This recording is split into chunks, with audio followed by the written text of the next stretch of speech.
Olá, saudações filosóficas, muito boa noite a todos. Sou o Jefferson, este é o canal Filosofia Espírita. Hoje, dia 16 de setembro de 2024, estamos aqui na Praia Grande, litoral sul do estado de São Paulo, para mais um estudo da obra editada pela FEESP, Federação Espírita do Estado de São Paulo, curso que é o Espiritismo. Hoje vamos estudar a 9ª aula, parte B, a parábola do bom samaritano, bastante conhecida dentro dos estudos aí da moral cristã. Antes de iniciarmos, trouxe meu café, que não pode faltar no nosso estudo.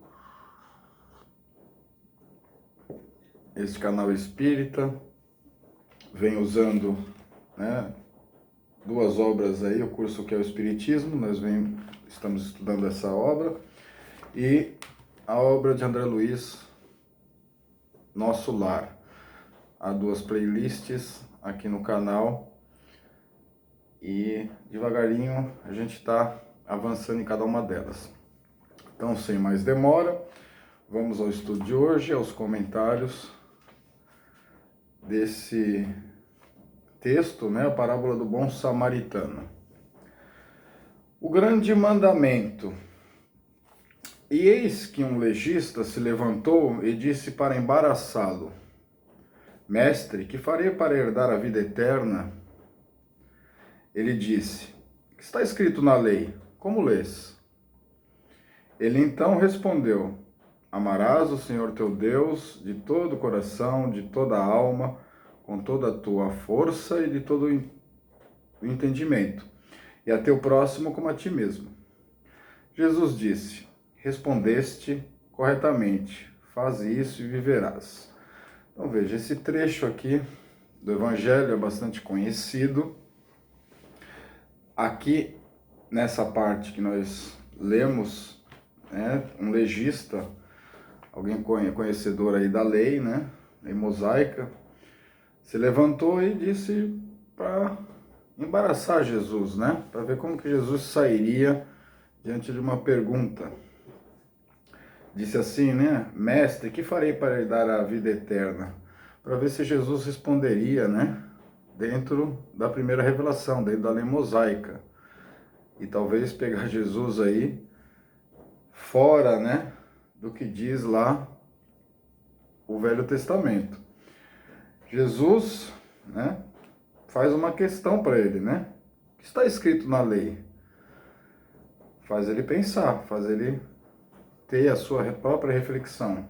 Como lês? E ainda questiona, Você está lendo, buscando a essência do texto, a moral do texto, ou você está preso ali à forma, É preciso buscar o espírito da lei, Jesus nos ensina também isso. E então ele respondeu, conforme está lá, Amarás o Senhor teu Deus de todo o coração, de toda a alma, com toda a tua força e de todo o entendimento, e a teu próximo como a ti mesmo. Que é como Jesus disse que se resumiria, a primeira revelação. Porque não matarás, não cometerás adultério, não furtarás, lá todos aqueles mandamentos lá da lei mosaica se resumem aqui, Amar a Deus com toda a força e entendimento e ao próximo como a si mesmo. Quem ama o próximo a Deus não vai lhes prejudicar, E aí estaria cumprindo a primeira revelação.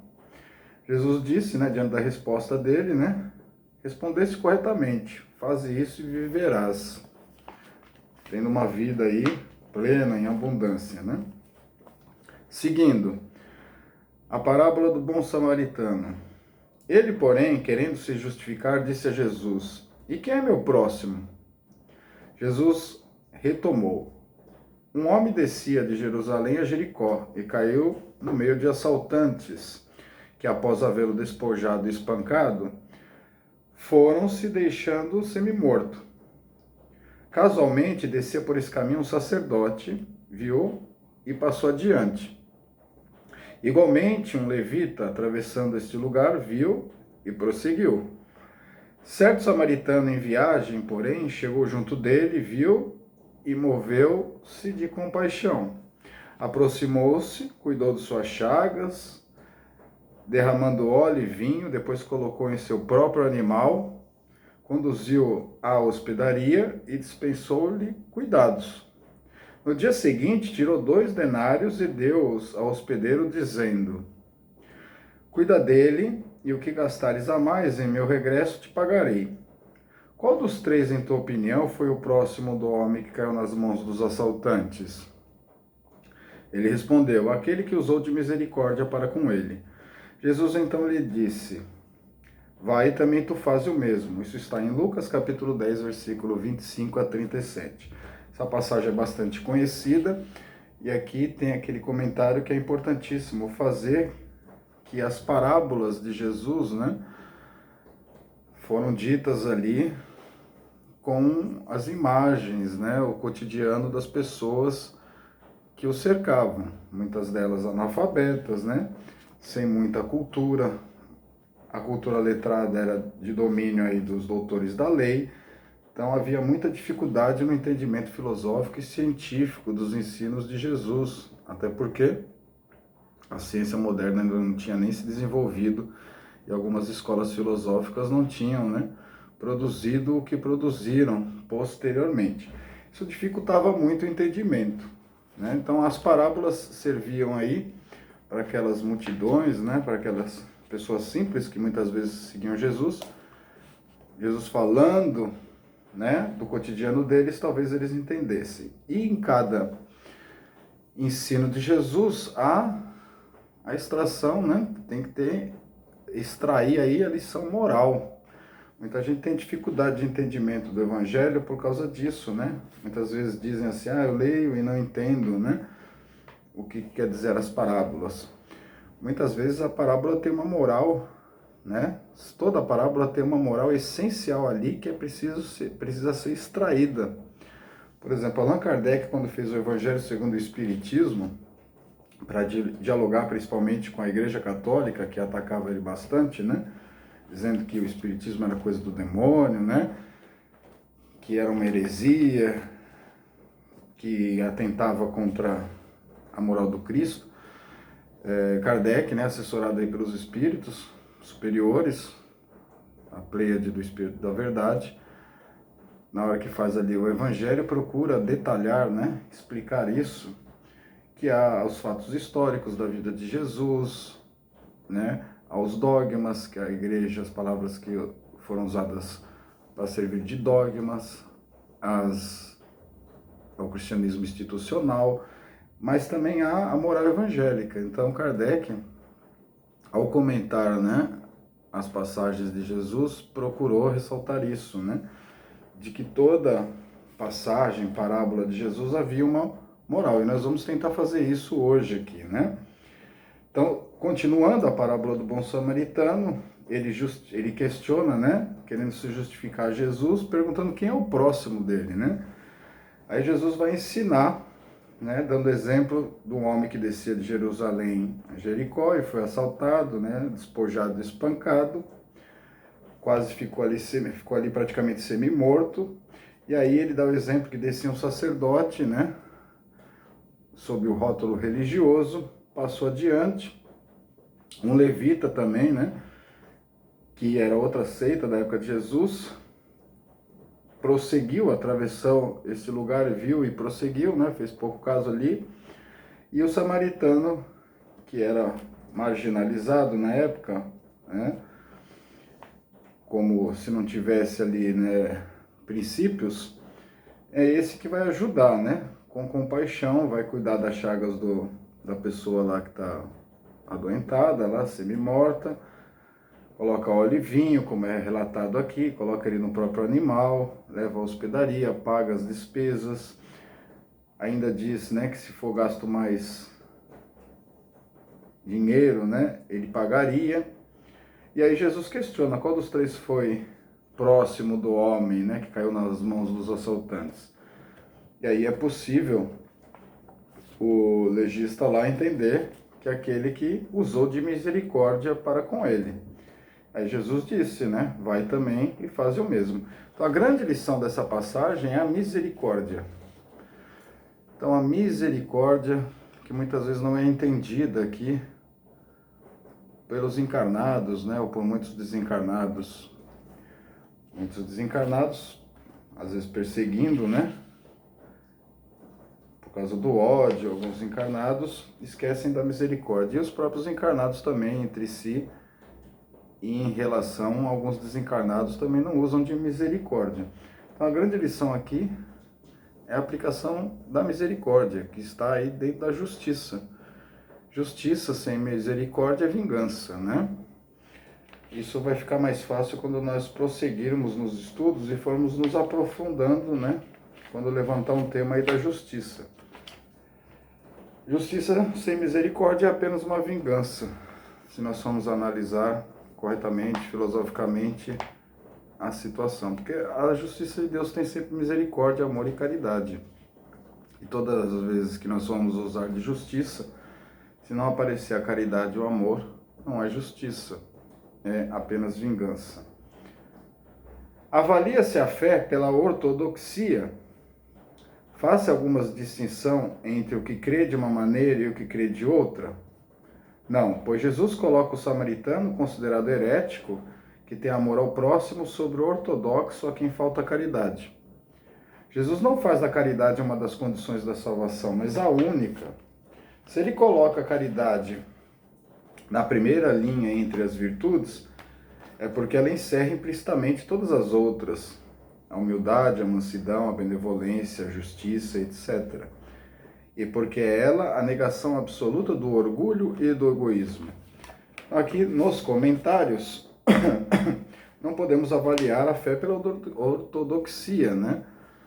Que é aquela sistematização levada ao extremo, né? Por as doutrinas. Jesus não faz distinção entre o que crê de uma maneira e o que crê de outra. Isso está na pergunta, né? Jesus coloca aí o samaritano, que é considerado herético, né, pelos demais, na época, tendo amor ao próximo, mais do que o ortodoxo, a quem faltou a caridade ali, porque passou ao largo da situação, né?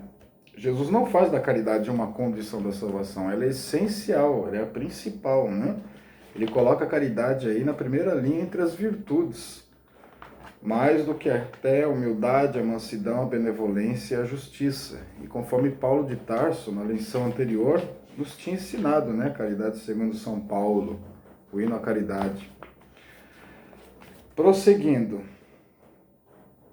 E justamente a caridade é a negação absoluta do orgulho e egoísmo, que são vícios humanos aí, que nós precisamos nos libertar. Amor e sabedoria. Hoje procuramos entender o que significam vários daqueles personagens citados por Jesus na parábola do bom samaritano. Caio Barchutel diz que, abre aspas, o viajante ferido é a humanidade saqueada de seus bens espirituais e de sua liberdade pelos poderosos do mundo. O sacerdote e o levita, em vez de tratarem de interesses da coletividade, tratam dos interesses dogmáticos. O samaritano que se aproximou e atou as feridas, deitando nelas azeite e vinho, é Jesus Cristo. O azeite é o símbolo da fé. O vinho é o suco da vida, é o espírito da sua palavra. Os 2 denários são a caridade e a sabedoria, parábolas e ensino de Jesus. Então, Caio Barchutel, o espírito, né, comenta essa passagem na obra Parábolas e Ensino de Jesus. Diz lá que o ferido é a humanidade, saqueada dos seus bens espirituais e de sua liberdade, numa interpretação, né? Saqueada e despojada da sua liberdade pelos poderosos do mundo. O sacerdote ou levita seria aí uma analogia, né? Daqueles que não tratam dos interesses da coletividade, apenas dos seus interesses dogmáticos. O samaritano que se aproximou a feridas, deitando azeite e vinho, é o próprio Jesus Cristo, né? Que usou de misericórdia e caridade. O azeite é o símbolo da fé e o vinho o suco da vida. é o espírito da sua palavra. Os 2 denários são a caridade e a sabedoria. Lindíssima a interpretação Karbar Schutel sobre essa passagem. Amor e sabedoria, as 2 asas simbólicas que o espírito, meditando e agindo no bem, pouco a pouco vai tecendo, e com que mais tarde desferirá venturosamente os voos sublimes e supremos na direção da perfeição. Aqui é feita, né, uma comparação aí com amor e a sabedoria, que são os 2 símbolos do espírito que tem que se desenvolver, né?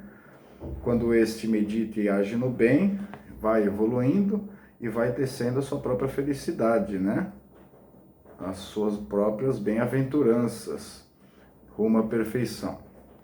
Mais de 2000 anos se passaram e aqui retornamos sucessivas vezes a este planeta, que é uma escola, a fim de conquistarmos a sabedoria e o amor, as 2 asas, com que nos alçaremos ao reino de Deus, que é liberdade e felicidade. Então aqui é feita uma reflexão, que mais de 2000 anos se passaram desde essa passagem, já tivemos várias oportunidades de reencarnar, de aprendermos, né, a exercitar essas 2 asas, a sabedoria e o amor, para alcançarmos a liberdade e felicidade, e muitas vezes ainda não conseguimos, né? A simbologia dessas asas do amor e saber, conseguimos após buscarmos o esclarecimento, aprendendo, interpretando, ouvindo e aplicando. Após isso, obtemos o conhecimento verdadeiro, não o puramente intelectual, mas o que é aplicado sob a forma de caridade e o amor em ação. Desdobrando ainda a reflexão sobre o amor e a sabedoria, que simbolicamente aí são as 2 asas do espírito, vamos buscando o esclarecimento, sempre aprendendo, interpretando cada vez melhor, né, os ensinos de Jesus, ouvindo e principalmente aplicando. Assim, o nosso conhecimento vai se tornando aí verdadeiro, não só intelectual, mas com aplicabilidade prática, né, que é a caridade, que pode ser traduzida como amor em ação. Amor é o que buscamos ter hoje, não somente pelos mais próximos, mas aplicando os ensinamentos de Jesus com a visão de quem encontra na sua estrada de quem o encontra na sua estrada de Damasco e percebe a oportunidade de tirar dos olhos as traves do orgulho e das vaidades desmedidas do passado, após séculos de obscurecimento do espírito. Nós temos buscado o amor, conforme mencionado aqui, mas esse amor não pode ser somente pelos mais próximos, tem que se estender para a humanidade toda.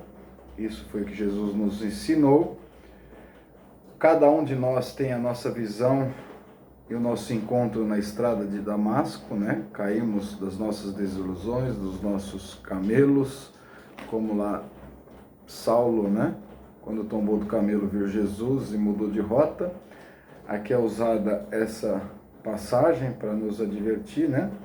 Nos lembrar sobre a oportunidade que todos temos, né? De mudança, de oportunidade de nós tirarmos as traves do orgulho e das vaidades desmedidas com as quais usamos e prejudicamos muitas pessoas no passado, nas nossas reencarnações anteriores, e agora obter o esclarecimento e buscar uma nova postura, uma nova vontade, uma nova reforma íntima, uma melhoria do nosso espírito. Para encerrar, muitos cresceram a praticar o bem com o uso do livre-arbítrio. Outros, ainda hoje, apenas leem as páginas belíssimas em que se afirma que fora da caridade não há salvação. E aos que desejam os samaritanos de hoje que sabem também que o verdadeiro espírito e o verdadeiro cristão são uma só pessoa. Então, encerrando aqui, né, diz que muitos cresceram a praticar o bem, né, conforme nós vamos praticando o bem, nós vamos evoluindo, vamos nos tornando melhores, a partir do uso do nosso livre-arbítrio. No entanto, outros ainda leem as páginas evangélicas nas quais a gente lê, né, que fora da caridade não há salvação, decorrência dos ensinos de Jesus, essa afirmação, e aos que desejam ser os samaritanos de hoje e que sabem, né, tem essa consciência Consciência também que o verdadeiro espírito e o verdadeiro cristão são uma só pessoa, sem distinção de qualquer rótulo religioso, né? Aquele que pratica a caridade, a misericórdia, os ensinos de Jesus, esse é o verdadeiro cristão. Bibliografia, Bíblia de Jerusalém, Caio Bar Schutel, nós lemos aí a obra dele, né? Ditada por ele, Parábolas e Ensinos de Jesus. Passamos agora à fixação do aprendizado, com um questionário de 3 perguntas, para nós nos lembrarmos do que foi estudado hoje. Então, primeira pergunta: por que devemos cultivar o amor e o saber?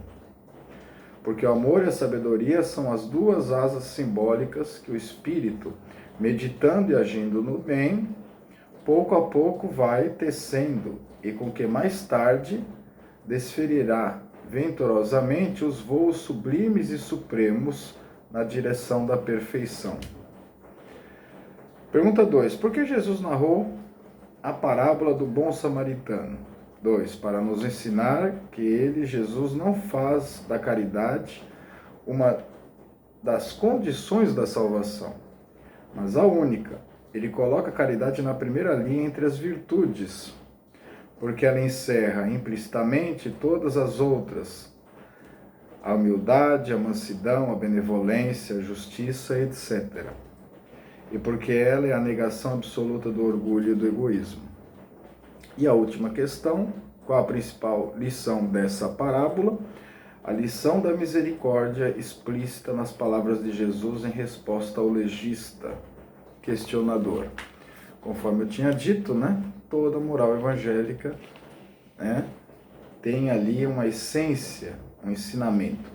E desta nós vimos que a misericórdia, pelas palavras explícitas de Jesus, né, atrelada aí, a fora da caridade não há salvação. Assim sendo, encerramos a 9ª aula, parte B. No próximo vídeo estudaremos a 10ª aula, o livro dos médiuns.